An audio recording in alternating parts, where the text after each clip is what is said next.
Hello best friends, I'm Femuski Dev from Femuski Dev Academy.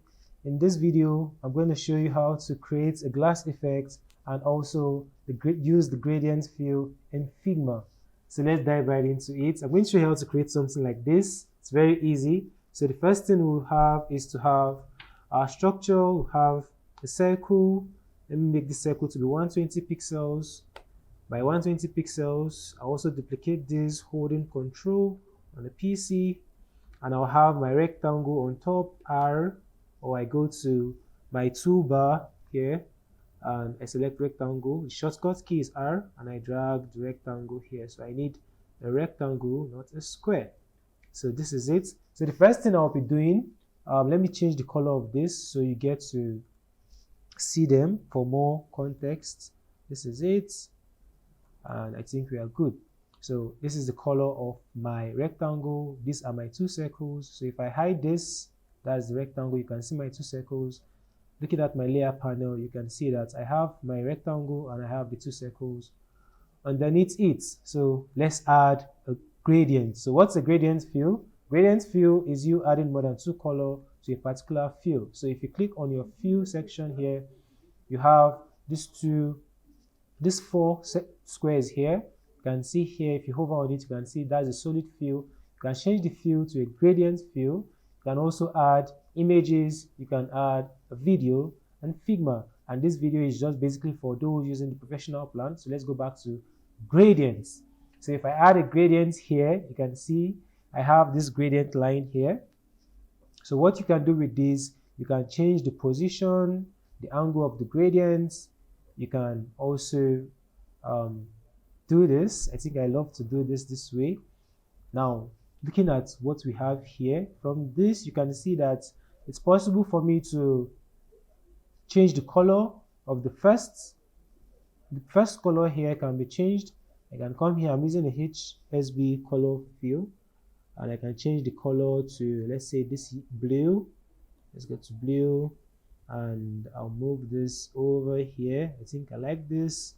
I'll also change the color of the second one to darker blue, so I can have something like this. Well, I think I need white, so I can just make both of them to be white, white, and there we have it. So what I can do, I can also reduce the opacity. I can give this 40%. I can type it, or I can just scroll here and I can change the opacity. So what I need is just 40% of the first one, then the bottom one here I need 10%. So as you can see, I've set the gradient fill of my rectangle. Now I'll drag this to this part and I'll add gradients here so that they look like a kind of ball. So what I'll do, I'll change this to gradients. I'll zoom in. As you can see, it's actually on linear.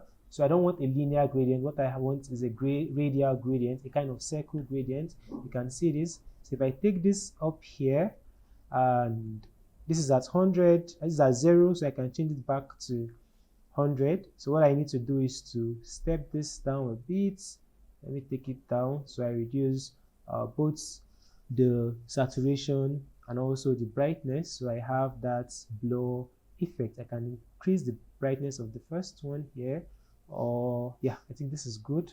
Then another quick trick is to hold Control, Alternate, and C to copy the properties, and I can click on this and paste it here, Control, Alternate, and V on a PC. So I have my two circles, my two balls here.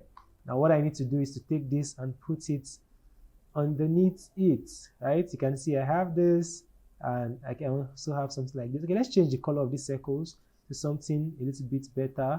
Let's say we want blue. I can change this to blue. I can also change this, right, to blue. I can come here as usual, Control, Alternate, C, while selecting the first one, Control, Alternate, C, and I'll click this Control, Alternate, V, and I've pasted that. So this is it, and this is it. Now it's time to edit the rectangle and add the blur effect. So for the blur effect, the first thing I'll do, I'll add a stroke, a white stroke. So FFFFF is white. Yeah, that's a stroke there. 3 pixels. Okay, I think 2 pixels is nice. it should be centered. Then I can still add a gradient fill to this. Can you say this is beautiful? And I can drag this here, reduce the opacity a little bit. I can do this. Now another beautiful feature while adding gradients is that you can add multiple gradients. So I can add gradients to every section here.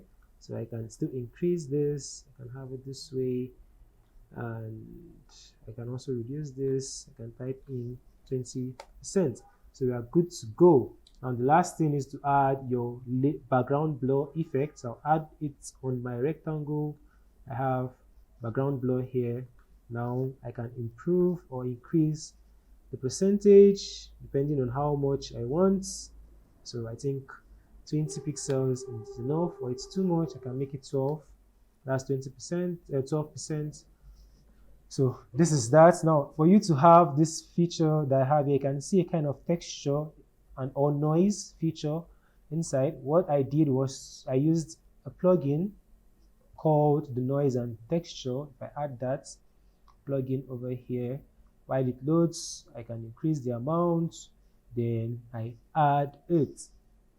Now it's too much. Let's go and fix that. So what I can do is to can see it has been added as a fill and also as a stroke. So I want it just as a fill. I'll move it there. Click on this. I don't want it to be tile, I want it to be filled.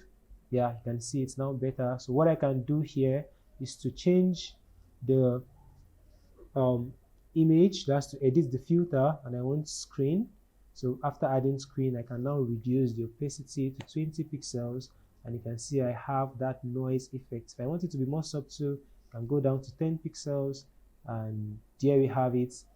This is how to add a gradient and also have a kind of glass effect in your design. I hope you use this and create beautiful and awesome experiences, and I'll see you in the next video. Thank you.